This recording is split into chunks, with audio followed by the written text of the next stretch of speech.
వీటిని మీ దగ్గర ఏమంటారండి? మా దగ్గరనైతే బోడ కాకరకాయలు అంటారు. ఈ కర్రీ మాత్రం చాలా టేస్టీగా ఉంటది, బాగుంటది. అంటే చేదు అనేది ఏమి ఉండదు కదా, బాగుంటది కాబట్టి చాలా మంది ఇష్టపడతారు.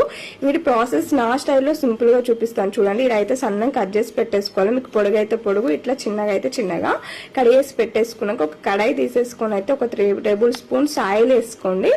ఆయిల్ వేసుకున్నాకనైతే ఆయిల్ హీట్ అయిపోయినాకనైతే జీలకర్ర, ఆవాలు మీ ఇష్టం అండి, కొంచెం శనగపప్పు అవి కూడా వేసుకోవచ్చు. నేనైతే వేయలేదు. సన్నం కట్ చేసుకున్న ఉల్లిగడ్డ ముక్కలు అయితే వేసి మంచిగా మగ్గియాలండి.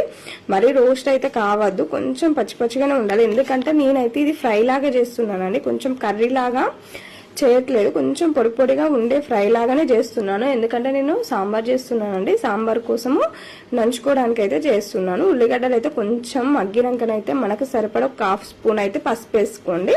ఈ పసుపు ఉల్లిగడ్డలు మగ్గిపోయినాక ఒక చిన్న సైజ్ అయితే 2 టమాటాలు అయితే కట్ చేసేసుకున్నానండి. ఒక టమాటా కొంచెం పెద్దగా ఉంటే ఒక టమాటో అయినా సరిపోతుంది. ఇప్పుడు ఈ టమాటోలో ఉన్న ఈ ఉల్లిగడ్డలు అనేది కొంచెం మగ్గాలండి. మగ్గినాక అయితే మనము సన్నం కట్ చేసుకుని ఈ బోడ కాకరకాయ ముక్కలు అనేది అయితే వేసేసుకొని అయితే కలిపేసుకోండి. నేనైతే సింపుల్ గా చూపిస్తున్నానండి. ఇలా చేసుకున్నా గానీ కర్రీ అనేది చాలా అంటే చాలా టేస్టీగా ఉంటది.